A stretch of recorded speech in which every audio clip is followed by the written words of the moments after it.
All right, hey, it's Paul from paulsilly.com. Today we're going to talk about China. China and the international community, China and the U.S. in particular, in this case. So the U.S. has a new president, Donald Trump, obviously, and he has done a number of things. He accepted a phone call from the president of Taiwan, which China did not like. China has built a number of military islands in the middle of the ocean on shallow reefs. If you haven't been watching, there's a number of military bases now that China claims as Chinese territory. And there was an international ruling that said these are not Chinese territory. China has no right to these areas at all, historically or any other way. Now that was a pretty harsh ruling by the Hague Court. And again, I'm going to say, as a China watcher, I'm not going to say this is the final word, okay? Let's just look at this as one playing card in the game, okay? So every country bends the rules at times. It does things that people don't like at times, and they get away with it. Sometimes they don't get away with it. So let's not put China into the bully category or unique category. Okay? Either way, the situation is they built these military bases, and now they're in the middle of the ocean. So it scared a lot of people in Asia, obviously, and that was probably some of the reason for the recent shifts. China made a huge strategic shift to make an agreement with the president of the Philippines, Rodrigo Duterte, and that was a huge shift because Philippines was an ally for about 100 years with the U.S. So I think it was 103. It was a long time, right? So this was the move. Okay, this was the move that changed everything. Okay, if you want to look back at what changed the South China Seas, it was the building of the Navy bases, the military bases, and it was the agreement to basically work with, sell military gear to, strategically align with China and of the Philippines. These were huge, huge things, and people are still in a state of shock about what happened. A lot of people know I'm kind of a fan of Duterte. I like him. I think I like a lot of his radical thinking. I think it's something the Filipinos need right now. And one thing about Duterte is he is not a kleptomaniac. He's not stealing from the Filipinos, which you saw with almost every leader till now. So say what you like about that guy. Everyone's got their own trouble, right? Every house has their own trouble. And the Philippines had a very unique form of trouble. And Duterte does not do that. He's outside of the community, much like Trump is outside of the traditional political class in the U.S., right? So he's kind of coming from the outside, and he has a new view on things. So it'll be yet to be determined whether that was a smart move or not.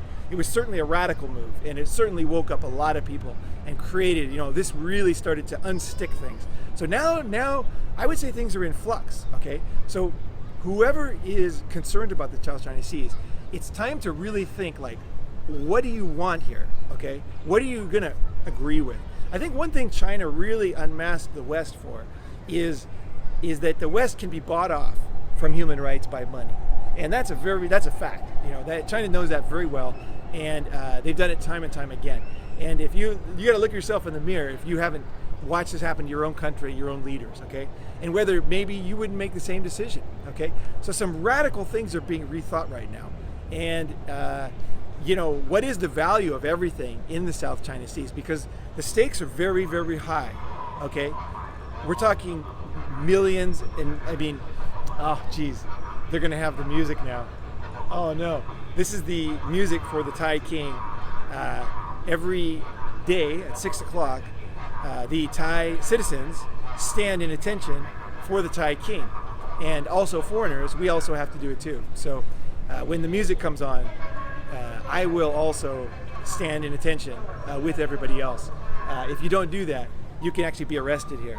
So the music's gonna come on. So just to let you see it, this is interesting if you haven't been to Thailand. This is not the royal music yet. This is the kind of the prelude to the music. So everybody's like, okay, now we have to get ready. Every country has their quirks, right? And Thailand is it's an interesting place. I'm in Bangkok, by the way, right now. So the music's just about to start here in a couple seconds. You'll notice the difference in the tone as soon as the King's music comes on. So this is still kind of fun or, playful music. And then the more serious tribute to the King, who just passed away recently. That's why I'm wearing black today, black socks, as everybody else is in Thailand. So This is a funny thing to happen in the middle of the video, but here we go.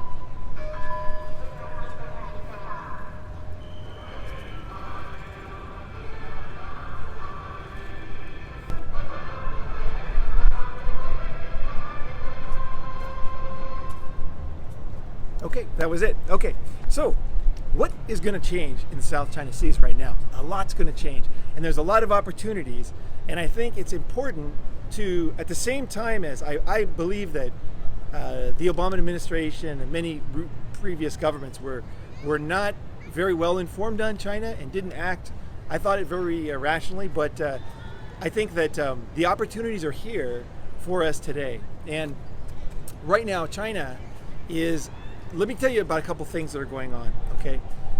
Businesses are losing in China. Okay, so foreign businesses are losing in China like at a rate you've never seen before. Okay, KFC, which is the largest restaurant in, H&I hospitality, not hospitality, but restaurant in China.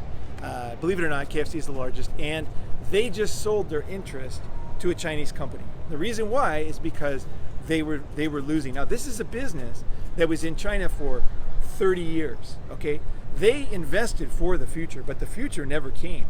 And this was the most successful, largest restaurant in China. They still couldn't make a profit. And the reason why, and okay, now McDonald's is now talking about selling all of their restaurants in China. McDonald's is another very successful restaurant in China, believe it or not. McDonald's is credited by most people with bringing coffee to China. Starbucks was too expensive. McDonald's was the first place that most Chinese people had coffee. They went in for breakfast. It was a very cheap breakfast. It was about $1, and you got three things. One of them was a coffee or a tea, and that was the first time a lot of my Chinese friends and a lot of Chinese people tried coffee. So they've actually altered the direction, because now China drinks a lot of coffee. So McDonald's is not just some hamburger restaurant in China. They've had a long history, and it's quite interesting how these fast food and businesses play out when they're in other countries, because it's often very different from what it is back home. And okay, so they're also selling their operations. Why are they selling their operations? Why? Okay, how could the largest restaurant and one of the most successful restaurants in the world, obviously, whether you like it or not, it's a successful business. Usually makes a lot of money. It keeps expanding, and here they are in China losing. Why did they lose? They lost for a bunch of reasons. And basically, this leads to my point, is that China has gotten so good at screwing over, basically, foreign companies in China, both from the very beginning. When they have to go to China, they have to get a Chinese partner. So when McDonald's went to China, they had to find a Chinese partner. The Chinese partner had never made any hamburgers, didn't know anything about restaurant business, and basically had very little experience with anything. Okay, China was a agrarian society that had become, all private businesses had closed, and all schools were also closed.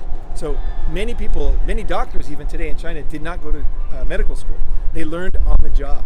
The doctor that gave me my circumcision in China, actually, believe it or not, he was a great doctor because he's been doing it for many, many decades, but he originally never was trained. He dropped out in junior high school. So there's a lot of things in China that are just so weird, it's hard to believe. But okay, so the partner of McDonald's didn't know anything about the restaurant business, didn't know anything about hamburgers, but it's a forced partnership, right? It was a connected to the government type of situation. So they were able to get locations for real estate. So but they get like 50% of the ownership, right?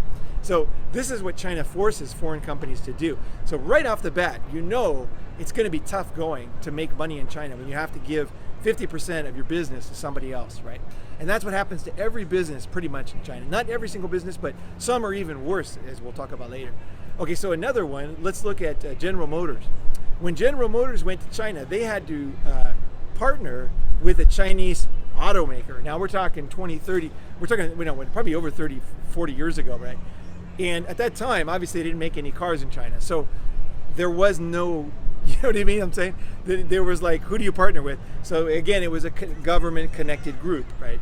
That had access to funds and access to approvals, for building factories and things. And so they partnered with SAIC, which is Shanghai Automotive Corporation, right? Now, over the years, SAIC now can make cars very well, because the other requirement for General Motors was to transfer their technology over to their partner. So they had a forced partnership that owns half their business. Then they have forced technology transfer. Then you get another interesting thing in China, which really hurts foreign businesses at times. It's a bit of an up and down type of thing because nationalism is propaganda. Okay, China is controlled, the media is controlled by the PLA, which is the People's Liberation Army. They have total control of, not only the PLA, but also there's other SARFT and other groups inside China, but they have total control of media. So you can't just go to China and open a TV channel like you could somewhere else. It has to be owned by the government. You can't just open, there's no foreign channels in China, right?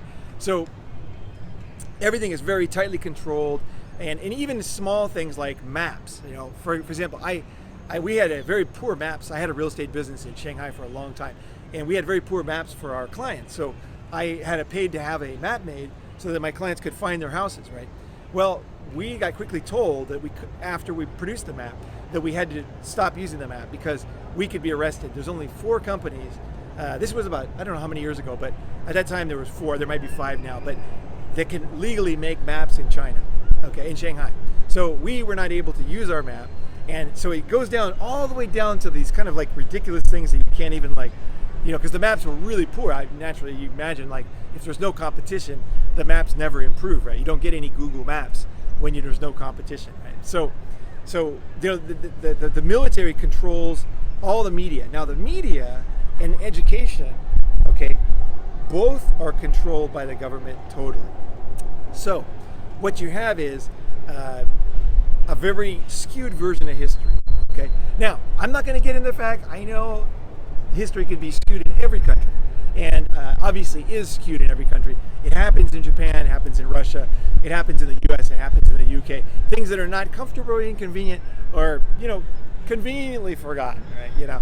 And things that people that are good for the country often get placed in a, high position, right? So I'm not going to say China is not alone in this, but I would say that China is probably the most effective or successful at it. And that's another point.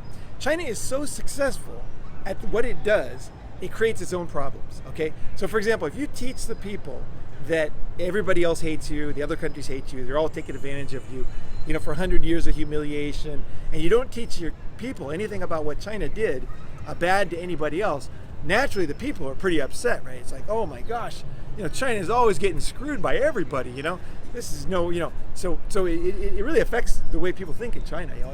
It's kind of a shock, I think, when people go overseas and get educated overseas. It's like they learn about the Chinese invasion of Vietnam and India and all the border disputes there has been.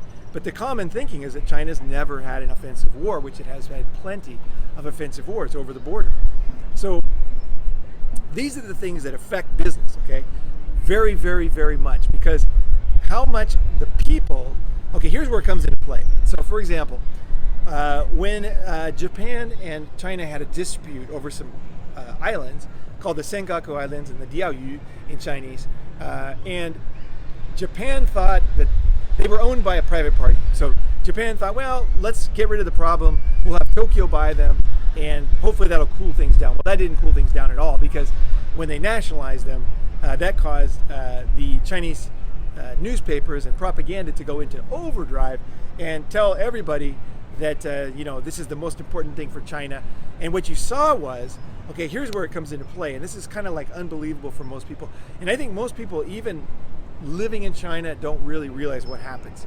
Okay, when the government essentially points the gun of propaganda at a person or a country, of course you have the official state responses, right? And you have the military and police and all that.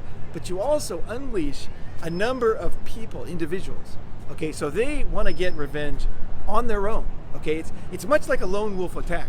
So when ISIS says, okay, attack, the U.S., in any way you can, you'll have people planning out individual attacks, and people that are particularly feel grieved will go ahead and do something on their own, right? Well, that's exactly what happens in China. And again, I don't want to say there's no connection between ISIS and China. Okay, I'm not making, this is no secret thing there. I'm just saying that they're allowing individuals to make random, revenge for something that they consider bad for China, right? So I don't like that. I'm not a big fan of that. And I tell you, the U.S. does it too in a different way. Like for example, when somebody goes to jail, let's say for child molestation or for something that the public feels that they weren't properly punished, and then they allow the person to be raped and killed in prison, and everybody kind of laughs and snickers. I personally don't think that's cool at all. I think that's so lame. If the punishment is not strong enough, I think you need to really look at yourself and say, why can't we make a real punishment that fits the crime, instead of just allowing these random people to do things which we can't control and obviously are not going to be fair and measured in any way, right? So it happens in every country, but in China, here's the way it happens with China is okay, after the government said these are important for China, you can even see on the internet, you can see tens of thousands of Chinese fishing boats going out like the next day over to the Senkaku Islands and surrounding the place. Some people climbed on the island, put a Chinese flag. You know, they just kind of did random things that any random people would do when they feel like their country's under attack. So what happened with this was even worse though. That's one thing. That's the thing everybody knows about. A lot of people don't know about the Japanese Crystal Night in Shanghai. Now, Crystal Night, if you don't know, was a day when the Nazis they basically, in one night, they went through and looted all the Jewish shops and broke the crystal, and it was burning and firing, everything. It was the beginning of the Nazi takeover. It was the Crystal Knock is like horror for individual people, from individual people, like mob violence and individual people, right? So Japan had their own Crystal Knock in Shanghai, and I can tell you that absolutely without a doubt. If you remember back to when all the factories were burned, there was a whole line of a whole street burned down in Suzhou. There was a department store looted up in north. I forgot which city it was, but up north in China, and you had Japanese factories burned to the ground. You had all kinds of things that happened that got in the news, but what didn't get in the news was just as much stuff, and it was much more insidious. There was individual attacks on Japanese people that week. I mean, they were really bad. I personally speak Japanese, and I was in Shanghai, so there was a number of people attacked near my house, and they were sent to a emergency room of a friend who worked there who speaks Japanese. And every night there was these people coming in with their heads busted open, they're beaten like within an inch of their lives. Individual Japanese like citizens, just like standard tourists, you know, the wives of people, workers. They were beaten just by random people in restaurants, or when they would answer their cell phone and they would speak Japanese. When they say most, then all of a sudden it would just like a beating would ensue, or sometimes a beer bottle on the back of the head, and all kinds of stuff. So I invited all my Japanese friends over to my house because on my door the name is foreign.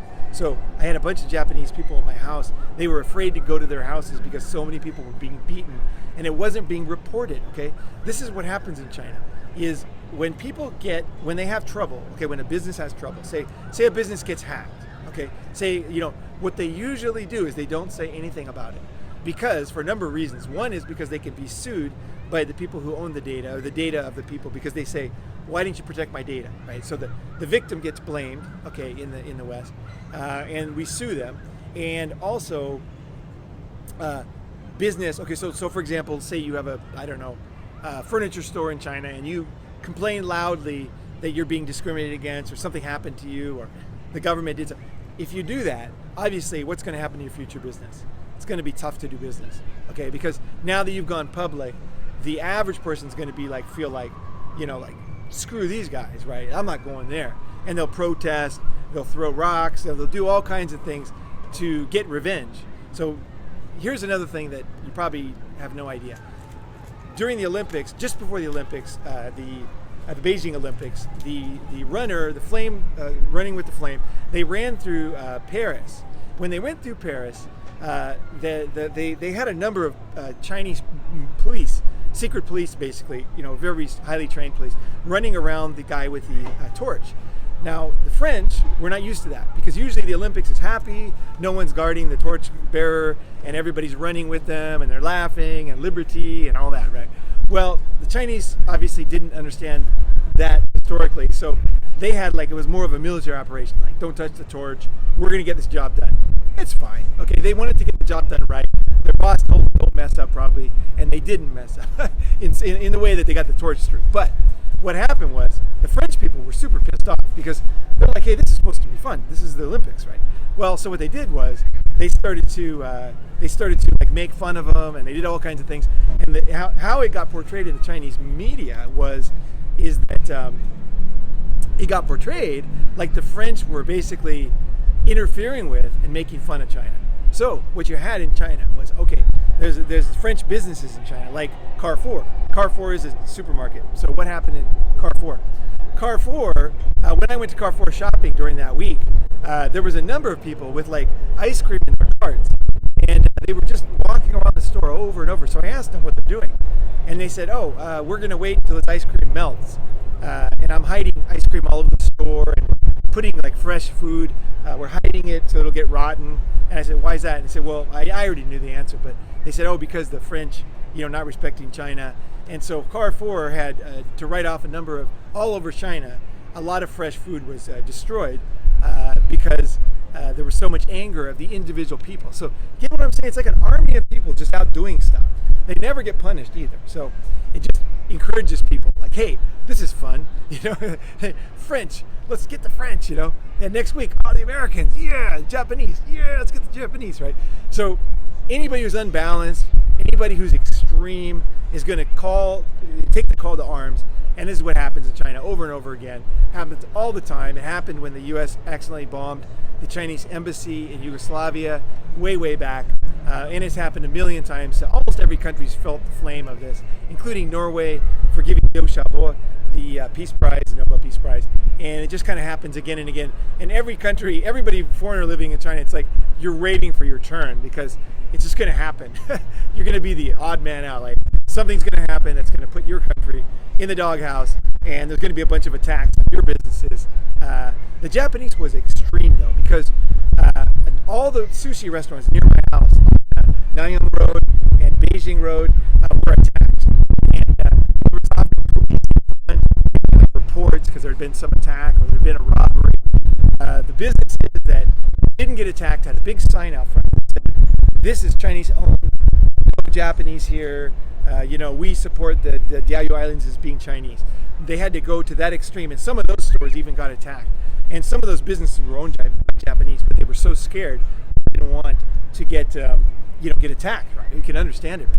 And a lot of the businesses, then you could see like who owned which one because it was obvious by the sign that they put out front. So this is the kind of bullshit that basically companies have to deal with in China. Okay, there's so much stuff. There's hacking. There's copying. Right now, 80% of the batteries in China, produced in China, are breaking Japanese battery patents. Okay, only 20% are not breaking Japanese patents, and guess what? The 20% market share for foreign companies making batteries in China. So you have a number of these issues. Now, China for many years has had an easy ride. Okay, because they were kind of the new guy in town. It's kind of like if you're let's say you're wrestling with your son, right? And he's little. You're not gonna like fully take him and like, you know what I mean? Like you're not gonna just pin him down and you just squeeze his throat. You know what I mean? You're gonna give him a break and you're gonna let him win and you make it easy for a long time, right? But when he gets bigger, when he gets to be, big, then you start to take away all those things and the handicap goes away and you say, okay, you're a man now, let's do a real wrestle if we're gonna do it. Or if we're playing golf, the handicap goes away, right? So China has now risen to the point when a lot of these things that were looked at, kind of like, yeah, that's China, right? Now it's like, no, that can't happen, right? Because what happens is when a patent is broken in China, okay, here's a typical situation, is a battery patent will get broken, okay? So, infringed upon by a battery in China. Now, that battery is first made in China and sold to the Chinese. Okay, so inside the Chinese market. Now, before the Chinese market was not so big, so it didn't really matter. Now it matters a lot, okay, because the market's so freaking huge in China now. The Chinese are so rich and so successful that battery is now, it gets momentum where it just ends up taking over the world, even though it's breaking a patent. It's very difficult to sue a company like that once they've reached a certain stage of production. And also by the time they start exporting it, they've improved the battery and the patent often is not so flagrant, the violation, because now they have their own technology at that point. So it's become to the point where there has to be some kind of punishment for when China does something inside China too. Okay, not just when they sell internationally, because now the Chinese market is serious, right? It's a big deal. Chinese market is a big deal. And everybody wants to get in there, and it's very important for the Chinese companies. That market, it really helps to perfect their goods before they go overseas, and also it's a very, very important source of profit for them. So these are some of the issues that Donald Trump and the US and the EU are going to have to deal with. Now, I think, listening to all this stuff, you probably think, wow, this is terrible. It's like, no, China has done a lot for the global economy. Okay, if it wasn't for China, after 2008, it would have been a lot worse, right? The Chinese economy kept plugging along, and they also increased their spending, which really helped other countries. And it helped the U.S. to recover from that massive, very, very dangerous situation where banks were folding and real estate was dropping and foreclosures were taking over all over the U.S. So the Chinese economy, okay, I'm going to say on whole, has been a plus for the world economy. Okay, in a pretty big way actually. If you look at the amount of money, the amount of business and wealth in the world, it's grown a lot since China got wealthy. And a lot of people don't really understand that. They think that it's only a loss, right? But actually wealth has grown all over the world, just like it always does. When Japan grew, it was the same thing. Wealth, worldwide wealth, individual wealth, country wealth, all grew at that time. So when economic growth goes up, everybody wins. So I don't want you to think that this is negative. It's just that these issues need to be addressed. Okay, military islands in the middle of the ocean has to be addressed. Okay, patents. It's time to start getting serious about these. The last thing I'll say is websites blocked. Okay, so right now, Facebook, Twitter, there's about 1,500 websites blocked in China. All these businesses don't have a capacity to make money in China because the Chinese government won't let them operate in China. There's a lot of excuses for it. There's always some excuse, but what happens is they block it and then they copy it, and then they have a very successful company like WeChat, Weibo, Weixin, Tencent Weixin, and many other examples like Alibaba, which has had the third largest IPO in history, based on a company that started in China. And Alibaba has a massive amount. Some say the key of its business is counterfeit goods. Okay, they have a lot of counterfeit goods on Alibaba. They have their own payment system, payment gateway, so they can take the money for counterfeit goods and they can sell counterfeit goods. Now, everybody knows that's an issue, but again, these are the things that we need to start looking at again. And times have changed, needs have changed, and it's time to reevaluate all these things.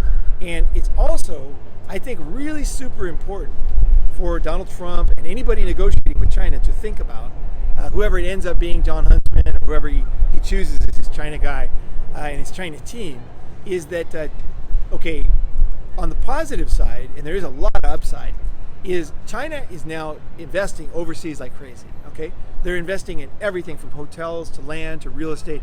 I have a training course. I teach people how to sell to the Chinese. The course is very successful. A lot of my clients are selling all kinds of hospitality, land, farms, wineries, real estate, apartments, co-investment for projects, all kinds of stuff, right? And that's a big deal. That's a good thing. Okay, that's a good thing, right? Now, what he needs to do is to negotiate. Basically, some of these investments are not so great, okay? Sometimes the investments are for another purpose, okay? Like espionage, okay? Or control of a certain, rare earth.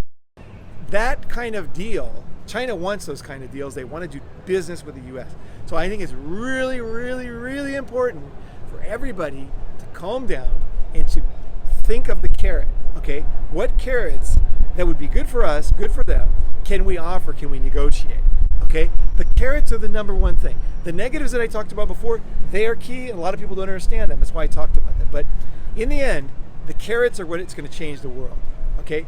If China is just beaten down, blocked, they're going to retaliate in a way that won't be good, okay?